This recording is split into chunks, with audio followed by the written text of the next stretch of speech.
Francis Ngannou is finally making his return to the octagon, and he is fighting an absolute sniper in a man by the name of Renan Ferreira. Francis Ngannou, what can I say that hasn't already been said? This guy is a monster, an absolute powerhouse, and quite frankly, a genius. Realizing he wasn't making quite enough or as much as he could make in the UFC, he parted ways. It was a bit messy, but he found the sport of boxing. Boxed one of the greatest boxers of all time in Tyson Fury. Beat Tyson Fury, then moved on to fight Anthony Joshua. Unfortunately, lost Anthony Joshua via knockout. But he's finished with his little boxing tour, which made him a comically large amount of money. And he's finally returning to the sport he loves and the sport that, quite frankly, made him who he is. Of course, he's not returning to the UFC. He is joining the PFL because, him leaving the UFC was messy, lack of pay, all that other shit. But he made, again, a fuck ton of money in boxing, and now he's back. He's fighting in a different organization, but it's still a noteworthy one. And he's fighting a absolute monster from this organization in Renan Ferreira. This guy, Renan Ferreira. Well, let me give Francis his props first before I go into Renan. Francis Ngannou, we all know, UFC heavyweight champion of the world. He's done so much, crazy amount of power, has knocked out many skillful, dangerous guys, and he has held on to his UFC heavyweight title for quite a while.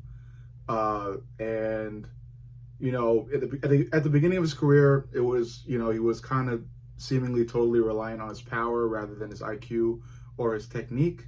But as he continued to fight, he showed improvements on his technique, and he showed his ability to learn and grow from experiences and evolve. And we've seen that with his grappling IQ when he fought Cyril Gane, and just quite frankly how he fought Stipe in his second fight.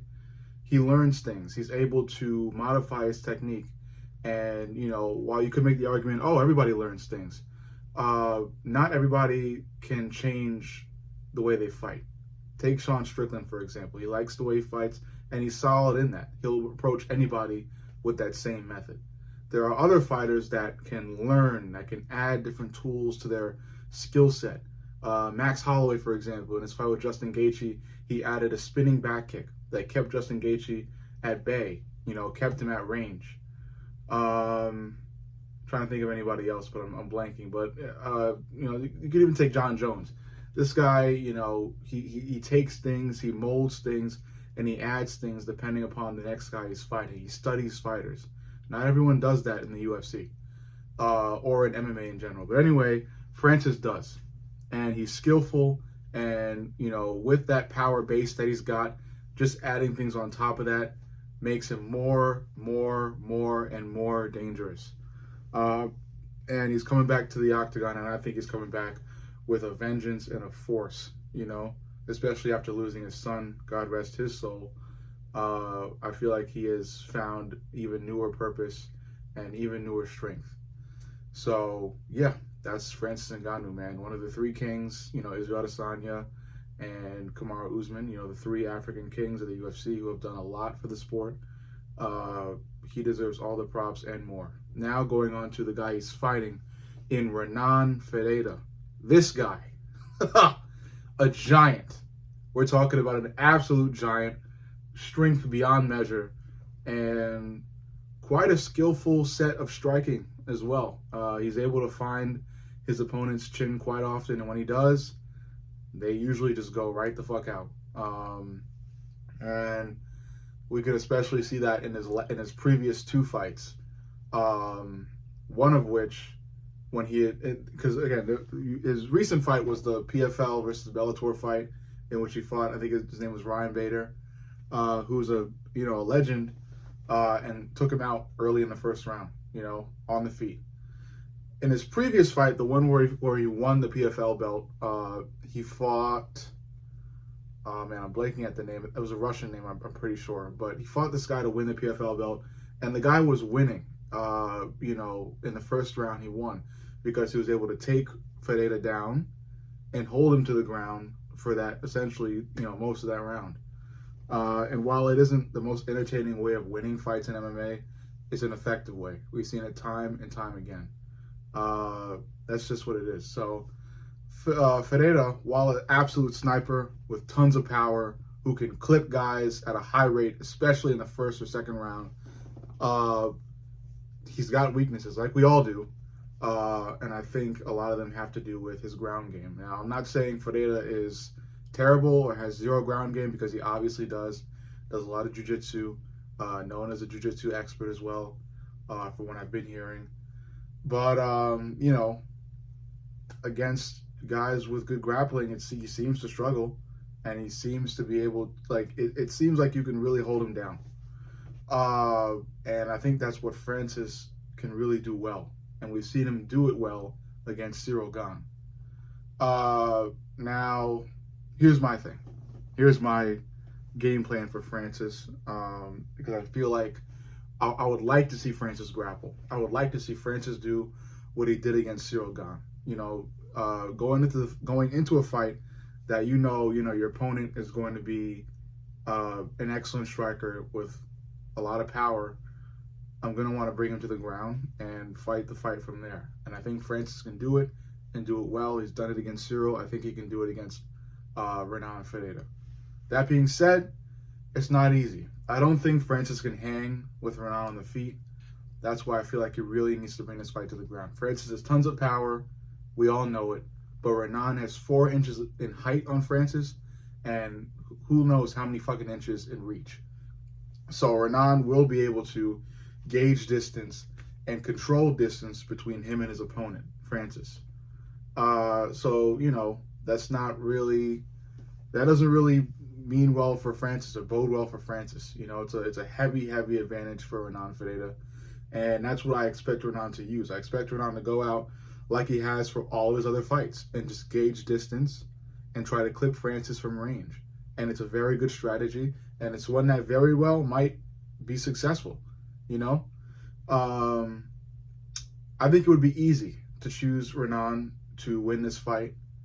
And I don't know. I think it's too easy. I'm going to go with Francis. And I'm going to go with Francis because of what he did to Ciryl. That's what I'm relying on Francis to do. Your opinion, it could be your opinion. Whatever you feel could happen is whatever you feel could happen. I'm telling you, as I've done throughout this whole fucking channel, I post daily throughout all my videos, I tell you what I think, okay? What do you think could be fine as well? I'm happy to discuss about it as long as we are respectful to each other. I'm happy to discuss with anybody about this shit, okay? But I think Francis is going to grapple. I think Francis is going to go for takedowns, single legs, try to bring this fight into the clinch and go for trips in the clinch. And I think Francis is going to want to fight this fight on the ground, because I think he knows as well as I know, I don't think he can hang with Renan Ferreira on the feet. I do not think so. I think it's too easy for Ferreira to clip him with Ferreira's long reach and his power. So what Francis has to do is take a page out of the shorter fighters' book. He's got to think about what shorter fighters do to longer fighters in order to win. He's got to think about avoiding those long strikes at range, trying to get into the pocket, shoot for single legs, shoot for double legs, or just welcome the clinch. Get his opponent against the cage in the clinch and go for trips. Do anything you can to bring this fight to the ground and then fight it on the ground. And I think Francis has a good chance of winning on the ground. Ferreira, again, his jiu-jitsu, his ground game doesn't suck, but I think Francis has him there. I think Francis could have him there. If he really has been working his ground game, his grappling, I think he has him there. I don't think Francis is going to go for submissions. I think Francis is going to probably look to make this fight boring. That's my honest prediction. And I think while that's not, the most entertaining way, It's a successful way. We've seen fighters do this shit recently, you know? Tons of them being Russian fighters. But the one that I'm thinking about, the name is escaping me. But anyway, we all know this is like a game plan that many fighters have been using recently. And that's why, you know, there's this whole running argument now about how grappling should be thrown out of the UFC or refs should make the fighters strike more or all this other shit. But it is what it is. It's MMA. We cannot get back, and I've said this before, we cannot be mad at the martial artists, at the mixed martial artists for mixing the martial arts. Okay? MMA isn't just about striking. It's about grappling, wrestling, jiu-jitsu, submissions too. All that stuff is fair game. So that's just what it is. Anyway, this one's running long, but I just wanted to share with you guys all my thoughts. I think Francis goes out there and grapples, and I think he just grapples Renan Ferreira to death. Like I said, in Ferreira's second to last fight, second to recent fight, the guy that Ferreira was fighting was winning. He won the first round. How'd he do it? He held Renan Ferreira down to the ground for the entire round. I think Francis will be able to do that for the entire fight. I'm going to go with Francis. You let me know who you're going for, and we can talk about it. I love you guys. Thank you guys. Subscribe, like, let me know what you think. See y'all in the next.